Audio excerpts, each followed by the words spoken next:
Am I the a-hole for asking my fiancé to skip this year's Christmas family vacation because our baby's due? Plus updates. Original post. Context: I've gone to Florida with his family for the past 5 years for at least part of Christmas. Every other year, I return before him to spend Christmas Day with my family. This year is the first time in a long time that all the other siblings are able to overlap dates. My fiancé has major FOMO, which is why this is a sensitive subject. His parents have always been weird about keeping their family close. They've never said it outright, but little things suggest they don't consider me completely part of their family yet, since we aren't married. Also, my parents are away overseas dealing with a grandparent emergency. My mom has been kept in the loop though, and is trying to come back as soon as she can. My fiancé and I, 31 male and 31 female, are expecting our first baby due December 30th. His family has a vacation home in Florida, and they have gone every year during the holidays for about a month until after New Year. He agreed not to go this year because of the baby, but his family's insisting that he go and come back on the 28th, which is ample time before the baby is due. So he bought a ticket for December 15th to 28th. His reasoning is that his parents really want him there and his siblings will also be going. This is bothering me a lot more than I thought, because I know pregnancies are unpredictable, especially the last trimester, and if anything happens leading up to the due date, I need him there. My parents are away until December 26th, and my friends have their families, so I will be completely alone. The other reason, and I guess it's more selfish, is that I will be spending Christmas by myself. It's not the main reason why I'm bothered, but it's a small part of it. He's been spending Christmas every year in Florida since he was 15, and there will be many more trips after the baby is born. I don't know why he has to go this year. Anytime I bring it up, it results in a very uncomfortable fight about my expectations to put me first rather than his parents. I don't even bring it up anymore. His parents have always been kind to me, but they also don't see any problem. So I think I'm going crazy? Am I the a-hole here? Now for the top comments before reading the updates. Not the a-hole. Your husband is a fool if he goes.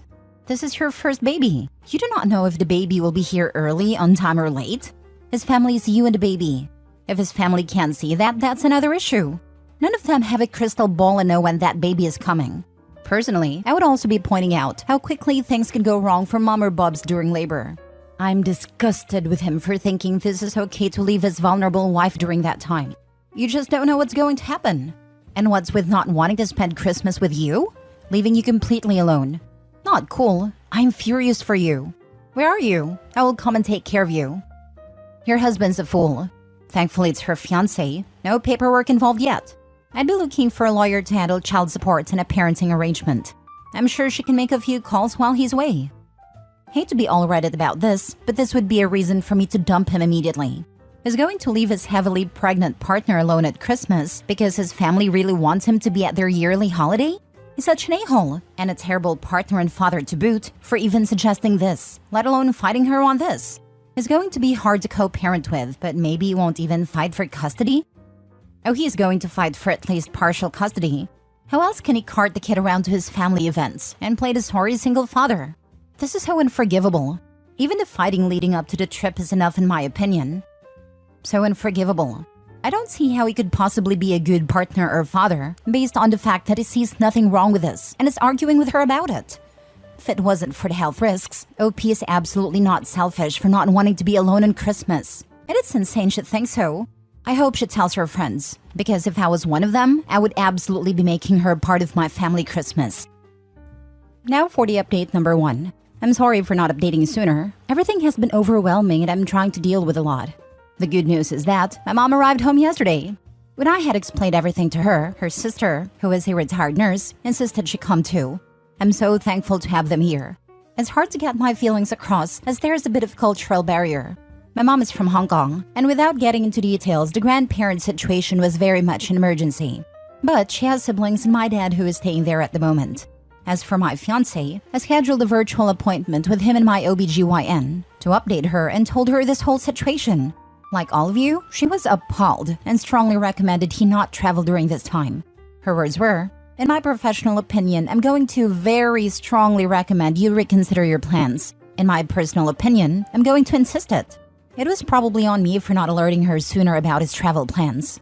After that, he is still going but adjusting his date so he will be back on the 22nd. There will be 1 day overlap with his siblings. His mom isn't too happy he won't be there for Christmas. She suggested he fly back later on the 25th instead, so he can spend a part of Christmas Day with them, but he said no. It's still not ideal for me. My mom and aunt has insisted to speak with his parents, so we've scheduled a call with them later today. I reached out to my best friend too about this, after I read some of your responses and PMs.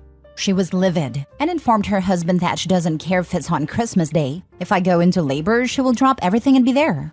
She's also been kept up to date about who will be with me while he is away and will be visiting. I know there were a lot of questions regarding the family, but I can't address all of them. It's too much to write out. Yes, I know they don't treat me completely as family. There have always been small passive-aggressive things that bothered me, like not being invited to Mother's/Father's Day events, left out of family secret Santa, not being allowed to sleep in the same room when we visit, etc. Yes, I know that his mother must be aware that he shouldn't be leaving me at 37 weeks. She's not dumb, and I update her after all my appointments, so I know she knows this too. I don't know why she's saying it's okay, but I have an idea why. My mom has made it clear she will be addressing all of this in a call. Some of you wondered how they can afford to go to Florida for a month. His parents are retired and snowbird there. His siblings and sister-in-law all have 9-to-5 jobs, but are partly remote, so they're lucky enough to take their work to Florida and work there. My fiancé is a gig worker, so he dictates his own schedule. Obviously, their schedules don't always line. I haven't shown him this thread yet. At the moment, it's just one more thing I don't want to deal with him. I may in the future, but I have suggested we go to therapy before we set a wedding date. He agreed. I'm also seeking counseling for myself. Lastly, I'm incredibly grateful to all of you who took time to respond, offered to visit me and bring me food.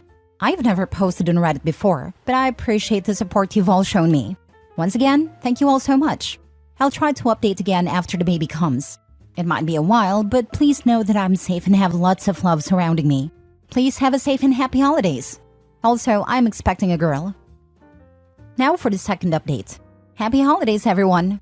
I know some of you were asking for an update, so here it goes. Baby girl was born on December 20th at 6 pounds 10 ounces at 9:42 p.m. My mom, aunt, and best friend were there during labor. My mom was present during birth. She's healthy and we're all exhausted, but I'm so grateful for my support system. My now ex-fiancé did not make it for the birth. During the video call with his mother, my mom told her that he needs to come back immediately. Otherwise, she will be taking me home and they will not be welcome to visit the baby. It was a very heated call, but the outcome was that my mom and aunt packed up my things and we went back to my parents' house where I currently am still residing. So, you can guess what happened there. It hurt a lot. I had a very upsetting call with him about his priorities now that we were literally down to the wire, and the conversation ended without much resolution. He hung up on me. I messaged him after our daughter was born to let him know I had given birth and that she was healthy. I tried to video call a lot after that, but I didn't pick up. He returned home on the 22nd as planned. Of course, I wasn't at a condo. I think they all thought my mom was bluffing. He tried to come by my parents' house many times, and at one point, sat outside in his car for hours when my mom and aunt wouldn't let him in. Finally, on Christmas Day, we let him see his daughter, and he and I discussed our future. My mom and aunt have been very vocal about breaking off the engagement, and I agreed that after the call with his parents, I didn't want to be involved with a family who was so selfish. He told me his mother was very insistent to go on this trip, to show his family that he wanted to mend his relationships with them, and that his sister-in-law had been saying some awful things about me to him and his parents. I told her some things in confidence a couple years ago about some issues I was having with him, and she turned it around on me. This was the nail in the coffin. I can't possibly marry into a family this toxic. So as it stands now, I have broken off the engagement and will live at my parents' house. We have scheduled couples therapy and our first session is tomorrow. He has apologized profusely and asked to stay with me to help with his daughter. My mom doesn't want him sleeping here, so he's been coming by in the morning to help with her and then leaving in the evening. His parents have told him that they would like to see our daughter as soon as they come back, and he has video chatted with them once to show our daughter to them. That's basically where we stand now. Undoubtedly, the situation will get more complicated once his parents come back, but I can't think about that right now. My baby girl is healthy and has a nursery set up in my childhood bedroom. She's surrounded by people who would give her the world. My aunt, who I haven't seen since I was 10, is here. Those are the positive things I'm focusing on. Last story. Update. Am I the a-hole for telling my wife I would choose my mom over the birth of our baby? Original post.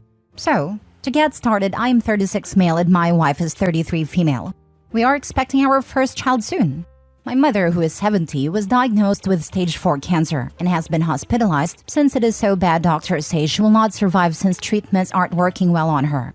My dad died when I was young, and my mom took care of me while working 2 jobs so that I could have a good life. I feel I owe everything to my mother. I bought her a house and whatever she needed so that she could live her older years well, since we had to struggle so much.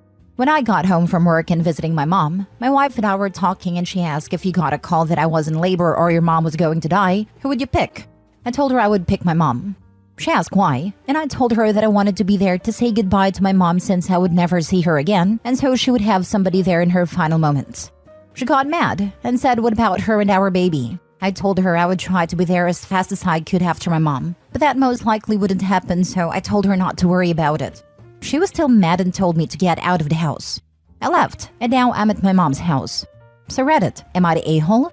Edit, to everyone saying that I would be leaving her alone, no, I wouldn't. She would have her mom there. She has said she wanted her mom there with her. Yes, I was right for leaving my house. It was either I leave or she go, and I was not about to put my pregnant wife out of our house.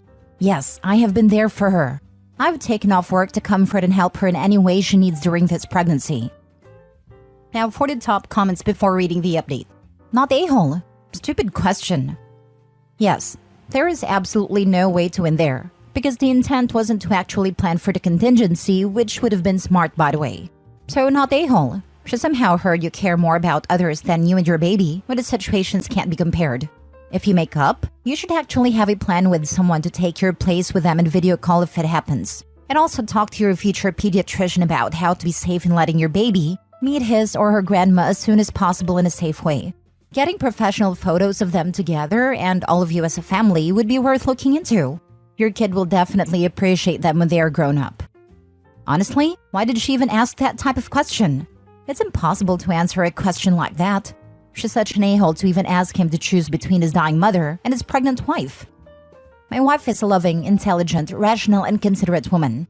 But pregnancy can easily turn someone into an estrogen Molotov cocktail. Giving Opie's wife the benefit of the doubt, I'd say it's likely that has caught him so off guard because this is completely out of left field for her to say and is just super confused. I guarantee that my wife would understand if we role-played this scenario. That doesn't mean she'd have the same reaction when she had 6 gallons of extra hormones and a little alien kicking her in the lungs. Estrogen Molotov cocktail is right, lol. My normal self, I'd probably be making a contingency plan in OP's wife's place. While pregnant, I'm not sure I would have been so rational about it. The idea of giving birth alone is scary. I can't fault either of them here. It's a really difficult situation. No a-holes here. Your wife is probably scared. I almost died in labor, as did our child. It isn't as clear-cut as deathbed trumps new birth, because childbirth can be a deathbed too. Have a clear, laid-out plan with a backup as well, in case option 1 is busy or out of town, so that she knows she isn't alone. Make sure you are always contactable. Your mother might be totally unconscious at the end, so you can still be on the phone with your wife while she's in labor, even while her mom or whomever is with her. Decide on options. Make sure everybody involved knows exactly what is happening. Make sure your mom knows what is happening. She might not want you there. Not everyone does. She might be appalled that you'd pick her over the birth of your child. And update them as time gets closer. Feelings change, especially those of your mother. She might get scared and change her mind. I will never forget the moment standing between 2 tables. One with my wife excessively bleeding after an emergency C-section, the other with my son coming out not breathing, still waiting to hear a cry, realizing I may very well be returning home by myself to take care of our daughter. Still getting choked up just writing that out. Thank God they're both okay, and my silly healthy 2-year-old son woke me up at 6 a.m. on New Year's Day. Mini update. I keep getting the same question about why did I leave my house even though I may own the house. It was late, and I didn't want my pregnant wife out late at night, but she told me to leave, so I knew it was either me or her. 2. My mother is in the hospital. She is not at her house. 3. I thought a lot about what a lot of you said about how I should put her first, but she doesn't put me first at all. She chooses her sisters over me all the time. 4th, I do not make her feel second. I have put my wife first, especially in emergencies, and I have tried my best to comfort her. I have gone home, and now I'm thinking I don't need to apologize, y'all. I really don't know. Thanks to everyone who's commented. Now for the full update. Hello again, people of Reddit. Some of you asked for an update, so here it is. I went back home yesterday afternoon. She wasn't there, and I assumed she was at her mom's house. She came back in the evening, and we had a talk about what happened. She did apologize for asking the question, and that when she thought about it, and she understood my answer because she would do the same. I asked her why she asked, and she said she didn't know and thought I was going to pick her since I normally do. I kinda just said okay and moved on. I did tell her I want marriage counseling after or even before the baby's born. She asked why. I told her how I felt and she denied it, so I had to give her proof. Then she started crying and got mad and told me to sleep in the guest room instead of kicking me out. So I guess I got a win there. Anyways, she also told me that she no longer wanted me in the delivery room, which I was fine with. I understand to an extent where it's coming from. I will go into therapy, which was suggested, and I think I do need it. Anyways, that's it. Thanks for the advice you all gave. Some good and bad advice. I'm sorry if my comments came off as mean. I'm not really a friendly person till you know me, especially if you're accusing me of something. Edit. Y'all, the proof I showed her was messages of when she said she felt unimportant and when I felt unimportant. I would never, and I mean never, show her anything on here. She would have a mental breakdown. So she got mad at the suggestion of marriage counseling and put you on a couch? Am I reading that right? If so, my guy, you've got a lifetime of marital problems ahead of you. Hopefully you get a good therapist who can help you learn how to handle how ridiculously unreasonable your wife is. She's still not done with you, and now she's punishing you by not allowing you to attend the birth of your own child. She's got it bad. Attacking him for his feelings makes her a genuine piece of crap.